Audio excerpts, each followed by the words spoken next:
অত্যন্ত শ্রদ্ধার সঙ্গে ধন্যবাদ জানাতে চাই, যিনি আপনার মাথার উপরে যেখানে ছবি সংস্কৃতি ছিল সেই ছবি সংস্কৃতিকে পরিবর্তন করে কালিমার অমোঘ বাণী লা ইলাহা ইল্লাল্লাহু মুহাম্মাদুর রাসূলুল্লাহ এই ক্যালিগ্রাফি বসিয়েছেন। সংসদের বিভিন্ন জায়গায় আমরা দেখতে পাচ্ছি।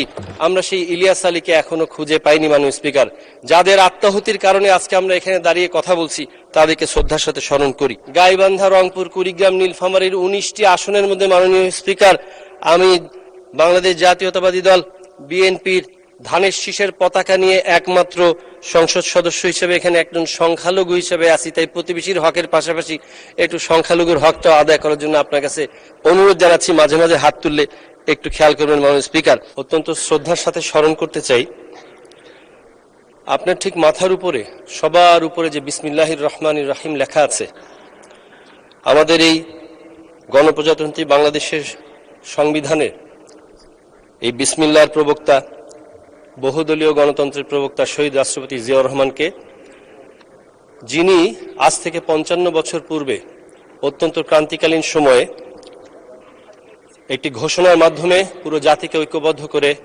মুক্তিযুদ্ধে ঝাঁপিয়ে পড়েছিলেন। আপনার মাধ্যমে আমি শ্রদ্ধার সাথে স্মরণ করতে চাই, যিনি এই বাংলাদেশের পক্ষের শক্তি হিসেবে কাজ করতে গিয়ে ফ্যাসিস্টের নির্যাতনে সহযোদ্ধাদের যখন নিজের দলের পরিচয়ের মার্কা ছিল না, তখন এই আইডেন্টিটি ক্রাইসিসের মুহূর্তে নিজ দলের প্রতীক ধানের শীষ তাদের হাতে তুলে দিয়ে আইডেন্টিটি প্রদান করেছিলেন সে প্রয়াত দেশনেত্রী বেগম খালেদা জিয়া। আমি আপনার মাধ্যমে অত্যন্ত শ্রদ্ধার সঙ্গে ধন্যবাদ জানাতে চাই, যিনি আপনার মাথার উপরে যেখানে ছবি সংস্কৃতি ছিল সেই ছবি সংস্কৃতিকে পরিবর্তন করে কালিমার অমোঘ বাণী লা ইলাহা ইল্লাল্লাহু মুহাম্মাদুর রাসূলুল্লাহ এই ক্যালিগ্রাফি বসিয়েছেন। সংসদের বিভিন্ন জায়গায় আমরা দেখতে পাচ্ছি।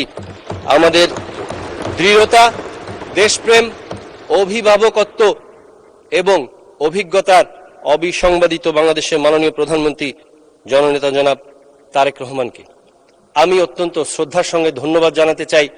আমার নির্বাচনী এলাকা 32 গাইবান্ধা 4 গোবিন্দগঞ্জ আসনের আপামর জনসাধারণকে, যারা দ্বিতীয়বারের মতো নির্বাচিত করে আমাকে ভোট দিয়ে এই মহান সংসদে কথা বলার জন্য পাঠিয়েছেন। মাননীয় স্পিকার, আমি বিষয়বস্তুতে যাওয়ার আগে একটা ছোট্ট কথা বলবো। আপনাকে অত্যন্ত ধন্যবাদ দিচ্ছি এবং শুভকামনা জানাচ্ছি।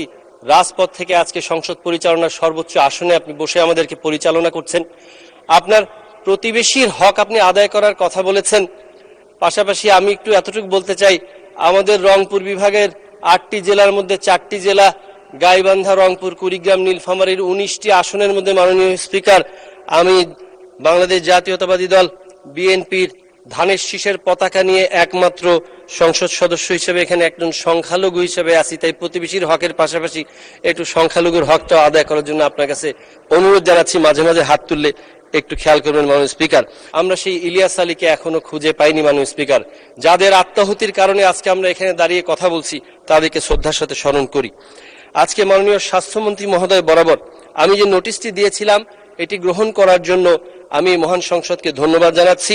আমার নির্বাচনী এলাকা 32 গাইবান্ধা 4 গোবিন্দগঞ্জ উপজেলা একটি উপজেলা নিয়ে গঠিত। অত্র এলাকা গাইবান্ধা জেলার মধ্যে অত্যন্ত গুরুত্বপূর্ণ। এলাকার অধিকাংশ মানুষ নিম্ন মধ্যবিত্ত, তারা কৃষিকাজ করে জীবিকা নির্বাহ করে থাকে। তাদের চিকিৎসার জন্য একমাত্র এই উপজেলা হাসপাতাল, তারা দূরে গিয়ে তাদের চিকিৎসা করতে পারে না। অত্র এলাকার মানুষকে গোবিন্দগঞ্জ উপজেলা হাসপাতালের উপর নির্ভরশীল হতে হয়। এলাকাবাসীর দীর্ঘদিনের দাবি উপজেলা হাসপাতালের শয্যা সংখ্যা বৃদ্ধি করা এবং উন্নত চিকিৎসা প্রদানের লক্ষ্যে হাসপাতালের রোগ নির্ণয়ের লক্ষ্যে আধুনিক যন্ত্রাংশ স্থাপন করা। মাননীয় স্পিকার, বর্তমান সরকার জনগণের সরকার, জনগণের কল্যাণে কাজ করার জন্য বদ্ধপরিকর। এই গোবিন্দগঞ্জ উপজেলার মানুষের স্বাস্থ্যসেবা নিশ্চিত করার লক্ষ্যে গোবিন্দগঞ্জ উপজেলা হাসপাতালকে 100 শয্যায় উন্নীত করা জরুরি।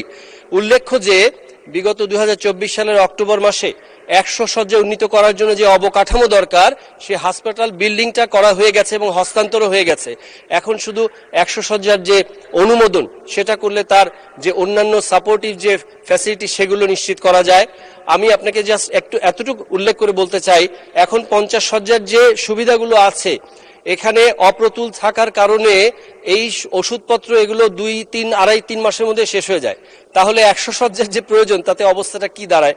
সেই জন্য আমি মাননীয় স্বাস্থ্যমন্ত্রীর দৃষ্টি আকর্ষণ করছি গোবিন্দগঞ্জ উপজেলার মানুষের স্বাস্থ্য সেবা নিশ্চিত করার লক্ষ্যে এই গোবিন্দগঞ্জ উপজেলা হাসপাতালকে 100 শয্যায় উন্নীতকরণের জন্য আমি প্রয়োজনীয় পদক্ষেপ গ্রহণ করার জন্য মাননীয় স্বাস্থ্যমন্ত্রীর দৃষ্টি আকর্ষণ করছি। ধন্যবাদ মাননীয় স্পিকার।